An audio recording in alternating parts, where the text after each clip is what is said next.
Assalamualaikum warahmatullahi wabarakatuh.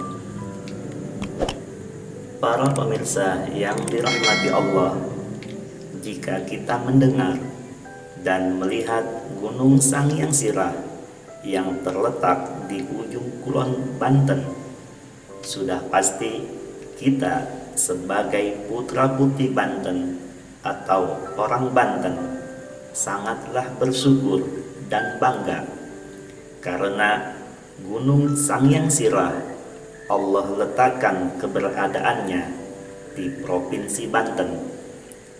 Karena selain sejarah-sejarahnya yang banyak ditelusuri dan ingin diketahui oleh masyarakat luas, wabil khususnya bagi orang-orang Banten, Gunung Sangyang Sirah memiliki panorama. Gunung Sangyang Sirah pun memiliki panorama keindahan alam dan pantainya yang sangat eksotis dan tidak kalah dengan pantai-pantai lainnya yang terkenal di Indonesia atau di belahan penjuru dunia.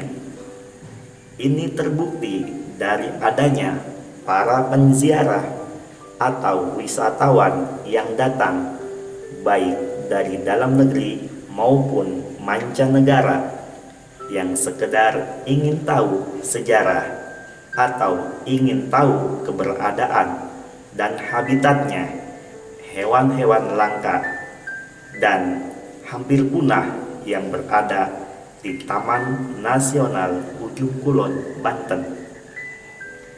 Hewan langka dan hampir punah itu adalah badak Jawa berculah satu yang dilindungi oleh negara dan Badan Internasional Dunia UNESCO.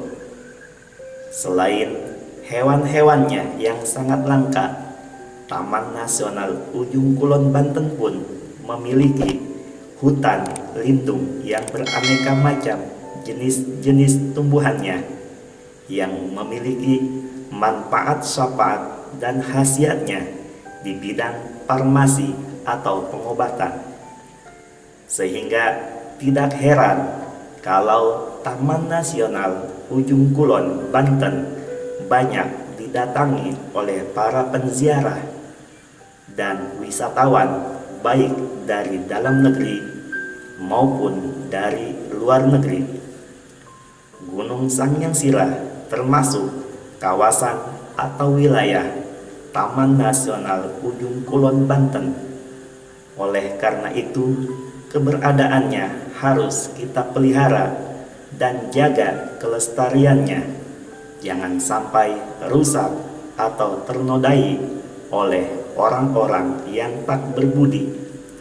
Karena Sangyang Sirah adalah warisan peninggalan sejarah leluhur-leluhur kita bangsa Indonesia.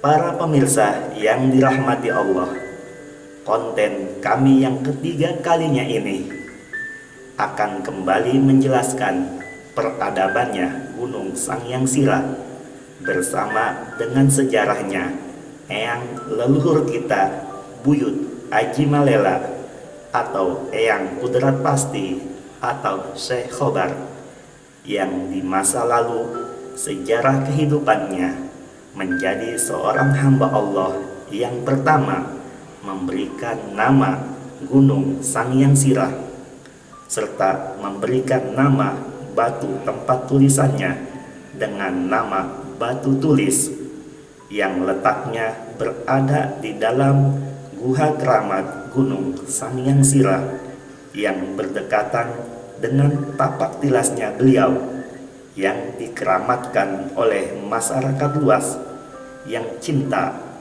pada sejarah eyang leluhurnya dan muhabbah kepada beliau. Konten kami yang ketiga ini hanya sedikit menjelaskan kepada pemirsa mengapa Gunung Sangyang Sirah dipercayai sebagai tanah kedua Mekah.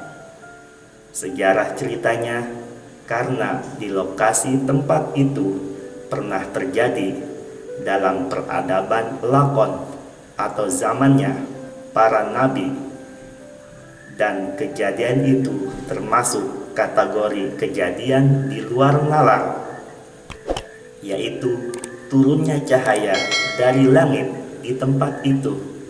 Namun cahaya itu naik kembali, kemudian turun di Mekah. Mengapa cahaya itu tidak turun di lokasi Gunung Sangyang Sirah? Dan mengapa juga hal itu bisa terjadi? Jawabannya, karena di lokasi itu sudah ada cahayanya Syekh Sayyidina Ali, sedangkan di Mekah ada cahayanya Kanjeng Rasul Nabi Muhammad Shallallahu Alaihi Wasallam. Jadi cahaya itu kembali kepada sumbernya. Adanya kejadian di luar nalar itu mengingatkan kita kepada hadis Nabi Shallallahu Alaihi Wasallam, "Ana Madinatul Ilmi wa aliyu babuha, paman arodal ilma falyatihi min babihi." Artinya, aku adalah kota ilmu dan Ali adalah pintunya.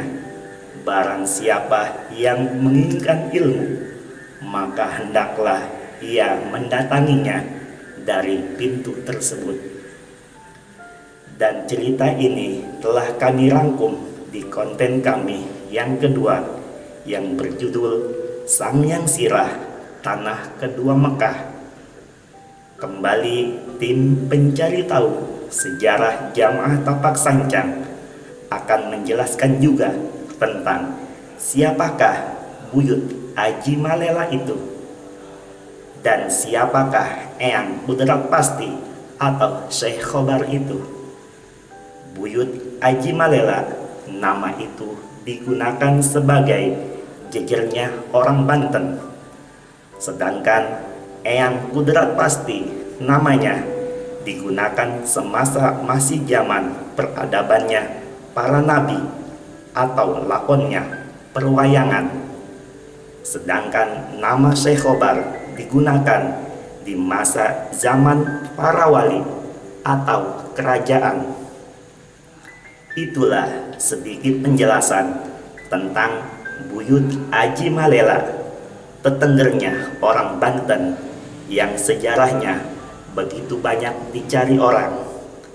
Semoga apa yang kami sampaikan dan kami ceritakan ini tentang beliau dapat dipahami dan dicermati baik-baik, agar jangan sampai ada kata salah dalam pemahaman terhadap apa yang disampaikan ini. Sebaiknya ditelaah lebih dalam lagi.